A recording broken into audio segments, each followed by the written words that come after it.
So GameStop is looking to close at least 150 stores, potentially up to 225. Wow. Based on the percentage they were using. They're saying that they're going to be closing up to, I believe, 3%, 2 to 3% of their stores worldwide.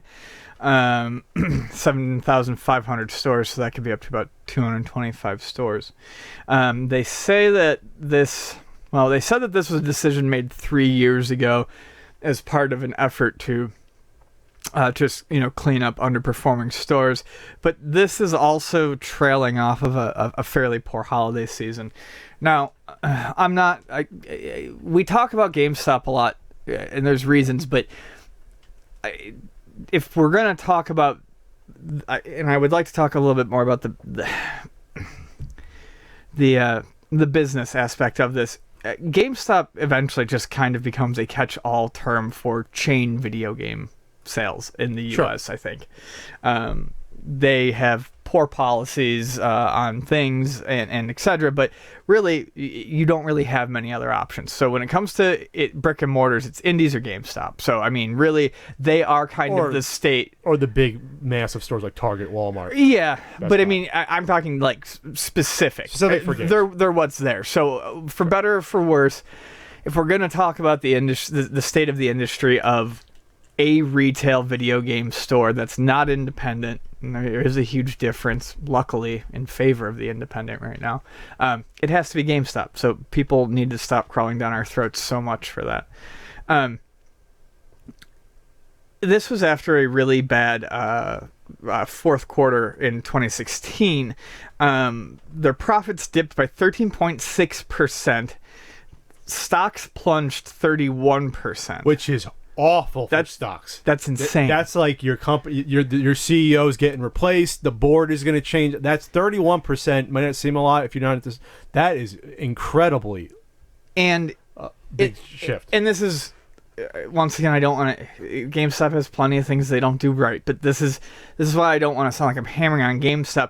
This is the losses are attributed to these losses were made in sales of both new games and consoles, and which GameStop attributed to aggressive console promotion by other retailers on Thanksgiving Day and Black Friday, as well as weak sales of certain AAA titles. I can absolutely see that. By other retailers, they're not saying brick and mortar, and this is where I'm going to go with a lot of what I say next, but Amazon was having killer Black Friday deals on consoles. I mean, that $100 3DS was a freaking scoop. I mean, those are normally $200. Stuff that's probably for Amazon what they call a loss leader. Amazon may not be making money on that, but they're going to get you to buy their shit on this website. That's a $200 system that for one day only, that doesn't even have a normal release. Every other time they've released that version of that system, it's been $200. They did it for $100. I mean, that's insane. They were bundling PS4s and Xbox Ones, and I mean, all of these things were. They were making really attractive package options. Not to mention some of GameStop's availability throughout the holidays, at least in San Diego, appeared abysmal. We couldn't keep our PS4s in stock, and it's not just because we offer a decent price, it's because no GameStops in San Diego had the amount of stock in. Sure. So if you're going to venture out to a brick and mortar, you want to at least go to a place like Walmart where you know they have it stocked. Right, and that's the thing. GameStop's... because they specify just in games, their stock of these new systems, it seems like they're erring on the side of caution on because they don't want them sitting around. But then what happens is they don't have anything to sell during the holidays. Sure. And plus, probably their perspective, they're not making a bigger margin on it versus their pre-owned. Right, they're not as making as big of a margin. I mean, we don't make any margin on new systems, which we generally only carry during the holidays. But Walmart is also probably making a much larger percentage because they're buying in a much larger number. Could be. But also, this is just in the AAA titles that sold were probably, yes, I'm sure they were weaker sales. A lot of the titles that came out that were supposed to be AAA around the holidays, I don't remember exactly what they were, but I don't remember anything like being like lighting anyone on fire necessarily. I think like Final Fantasy 15 was like one of the big games, and that was a well received one. Okay. But I know a lot of things were getting middling reviews. But what I think it really comes down to is a lot more people are shopping online. If you play video games and you don't have Amazon Prime, you are being silly.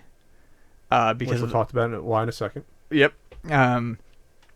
Well, because it discounts. I mean, so yeah. So if you don't have Amazon Prime, you're being silly. I think a lot of people do their shopping for games online. It's 20% off of most new game releases for like the first 2 weeks. Yeah. 20% off. So Yep. I went on. I don't own a Switch yet, but you know what? I got Breath of the Wild for $48 plus tax with free shipping. Yeah.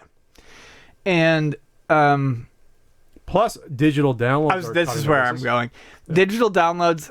I think a lot of people are getting to the point where they don't care, and especially like on the West Coast, I would love to see a chart of big. I would love to see a graph of big name or study numbers. Give me damn the lies and numbers. statistics. Yeah, I would love to see some numbers on how physical AAA game sales do at West Coast GameStops compared to how they do on East Coast GameStops, because on the West Coast, a game that comes out on Tuesday, you can download at 9 o'clock when you get home from work on Monday. Gotcha. Do you see what I'm getting at here? They'll release it at 12 p.m. or 12 a.m. on that Tuesday. You don't have to wait. So the West Coast doesn't have to wait. There's a lot of population on the West Coast. A lot of times for me, that's like, especially like if I'm sick, that's, do I want to get up tomorrow if I have the day off? Plus it's the same price. Same price or cheaper. I mean, if you've got like a promo code waiting around or something. But it's like same price, especially if it's like, for instance, I like to play a baseball game every couple of years. Mm-hmm. I'm not going to sell that baseball game back. It's worthless once I fucking take the shrink wrap off of it. So I'm playing it with my buddies that night. You know, absolutely. I feel like that is also going to impact things a lot. We're gonna see a huge hit. Not to this is one thing I responded to Colin Moriarty a couple months back, because he said that, you know, digital games, all digital games is the future. I think we're always gonna have physical games for a bunch of reasons. But one thing that's gonna may not do in obviously someone like Target or Walmart, because they don't just sell games, they sell a bunch of stuff. But what's gonna do GameStop is when what Colin said is that there is a certain point where you can lower your price for the digital sale and still make the same amount versus the physical because of the cut that someone like GameStop will take. So, but even if they lower their price by like $5 on a digital release, the publisher is still going to make the same amount of money, if not more, versus the physical. GameStop's going to take a bath, because then if people are actually incentivized to buy digital games with a price. Oh, well, for sure. I've been saying that for fucking ever. That's the point where GameStop will be gone in like 2 or 3 years. I've been saying that for years. I mean, I remember saying that back when Xbox 360 actually, the Live Arcade, actually started selling full games on there, because I laughed. I was like, $59.99. I said, we're going to get to the point where, I said, all they need to do is offer a $10 discount. I said, something. I'd say $5. I'd say just something token. $5 with no tax. Yeah, you're $5 with no only tax, saving like $9 or $10, and they're probably still gonna make $10 more than they would have off of the physical sale. But you know, throw us a bone somewhere. But see, you don't have to. What they do now on say like the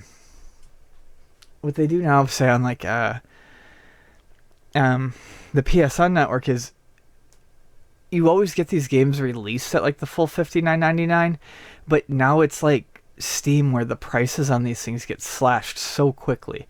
Like you'll get a flash sale like in a month, and I saw like a snowboarding game that I was interested in 2 months after it came out was on sale for like $25. Maybe not like a primo AAA, but something that was still decent. You're like, all right, now it's on sale. Yeah, it was Ubisoft Steep. It was like $60, and then like I was like, I almost bought it because I had like beaten whatever game I was playing at the time. I was like, well, I need something else to do while I'm sitting around, and I was like, I really kind of want to play that. I'm like, no, I'll wait. It'll go on sale soon. And like literally the next week, $25 instead of 60. And I was like, see, that's worth getting digital versus physical then. and I was like, Because you're not gonna sell it back. yeah. Even if you sold it back, you probably wouldn't get half your money back for a game like that. and then the next week it was back up to 60. But it's just the online marketplace, even for consoles now, and it certainly hasn't caught up to PC, but for consoles now is definitely in an area where you are starting to get some value on the digital releases that you aren't seeing on physical releases, making it more worthwhile.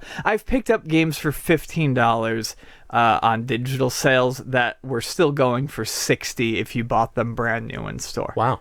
So there is something to be said for patience in waiting out for that digital release or that digital sale. This is what the CEO Paul Rain said about the video game category was weak, particularly in the back half of 2016. Like you said, there wasn't a lot of huge games that came out.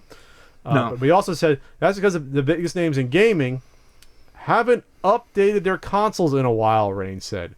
I'm not sure what that means. I guess there wasn't any new consoles to come out because that's the way it's always been. You're not going to get a new console for every 5 years you're going to get a new console. But I guess they've been through the roof, though, about the Switch stuff. It was like, oh, people have a reason to come back to our store, but they don't stock a lot of them. So when I went to my local GameStop, they were just offering in-person pre-orders for a package, not even for just a Switch. They wanted to say, give me just a Switch. Let me pre-order a Switch. No, because that's not how they make money. So they wanted to bundle $150 of crap I didn't want with it. It was just like, all right. So out of all that, I'm paying $450 plus tax, and basically what you're doing is you're throwing in a free Breath of the Wild fucking strategy guide. That's basically what you're doing, which is basically costs you nothing to get. That's what you're doing. So there's no easy way out for GameStop as I break into Rocky 4. But this isn't all that their umbrella company does, though. They have other ventures. Right.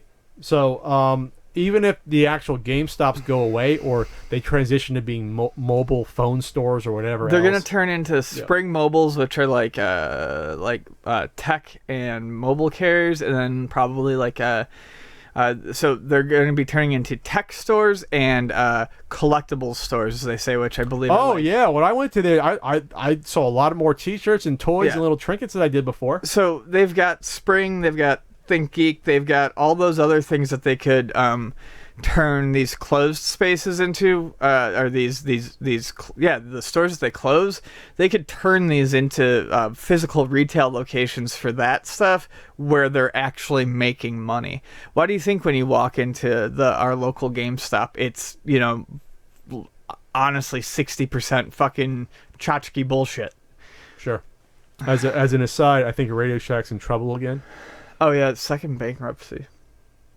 And our local store, I think, is finally closing, and that makes me sad because Radio Shack was sort of one of the most wonderful experiences as a child, walking in and seeing all the radio-controlled cars and the little handhelds, the originators and Tandy computers, the originators of Tandy Hair. Tandy Hair? I've been making jokes about Tandy Hair since the video game years. I don't remember that. That's all right. All right, go back and watch the video game years. Someone has to watch that show we pour our heart and soul into. So we're saying, GameStop's going to be out of business by its current form, let's say by 2022. It'll be gone. All right.